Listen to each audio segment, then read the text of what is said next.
সরকারি চাকরিজীবীদের বেতন এই যে 10 বছর ধরে হয় না, আমাদের অর্থ উপদেষ্টা বলছে 7-8 বছর ধরে সরকারি চাকরিজীবীদের পে স্কেল হয় না, আর কিছুদিন ধৈর্য, 7 বছর 8 বছর আমাদের পে স্কেল হয় না 10 বছর ধরে। 2015 সালে সর্বনিম্ন বেতন ছিল 8,250 টাকা এবং সর্বোচ্চ ছিল 78,000 টাকা।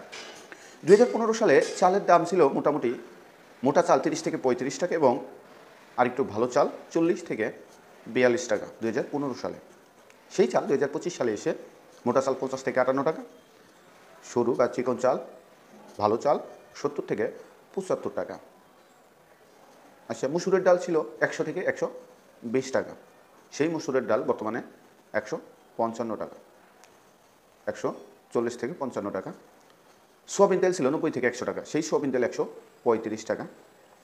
গরুর মাংস ছিল প্রায় 300 থেকে 350 টাকা 2015 সালে, সেই গরুর মাংস এখন 750 থেকে 850 টাকা, অর্থাৎ প্রায় 100%-এরও বেশি বৃদ্ধি পেয়েছে। ব্রয়লার মুরগি ছিল 120 থেকে 130 টাকা 2015 সালে, এখন বর্তমানে সেই ব্রয়লার মুরগি 160 থেকে 180 টাকা। পাশাপাশি চিনি ছিল 50 থেকে 60 টাকা, এখন চিনি 105 থেকে 110 টাকা, প্রায় 100%। বাস্তবায়নে কঠোর আলটিমেটাম, আসে নতুন কর্মসূচি।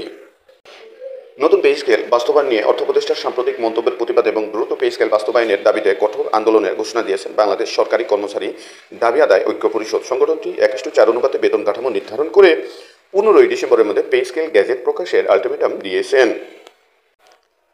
দাবিগুলোর মধ্যে 12টি গ্রেডে সর্বনিম্ন বেতন 35,000 টাকা এবং সর্বোচ্চ 1,40,000 টাকা নির্ধারণ, নবম পে স্কেল 1 জানুয়ারি 2026 থেকে কার্যকর করা, 2015 সালের পে স্কেল থেকে বাদ পড়া 3টি টাইম স্কেল ও সিলেকশন গ্রেড, পুনর্বহাল বেতন জ্যেষ্ঠতা ফিরিয়ে আনা, স্বায়ত্তশাসিত প্রতিষ্ঠানে গ্র্যাচুইটি ও পেনশন চালু করা, গ্র্যাচুইটির হার 90% থেকে 100% বৃদ্ধি এবং পেনশন গ্র্যাচুইটিতে প্রতি 1 টাকার সমমান 500 টাকা নির্ধারণের দাবি তুলেন তারা।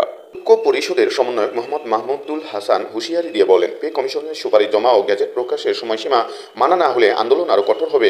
30 নভেম্বরের মধ্যে দৃশ্যমান পদক্ষেপ না এলে 5 ডিসেম্বর সংবাদ সম্মেলনের মাধ্যমে মহাসমাবেশ ও টানা অবস্থান কর্মসূচি ঘোষণা করা হবে। এখন পে স্কেল আর দাবি নয়, এটা একটা মৌলিক চাহিদা হয়ে গেছে কর্মচারীদের জন্য, সরকারি চাকরিজীবীদের জন্য।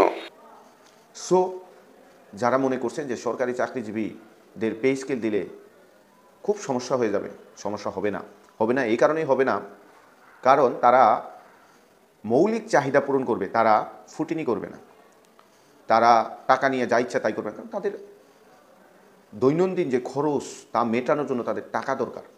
তা না হলে দেশে স্থবিরতা আসবে, অর্থনৈতিকভাবে ভালোভাবে দেশ চলতে পারবে না।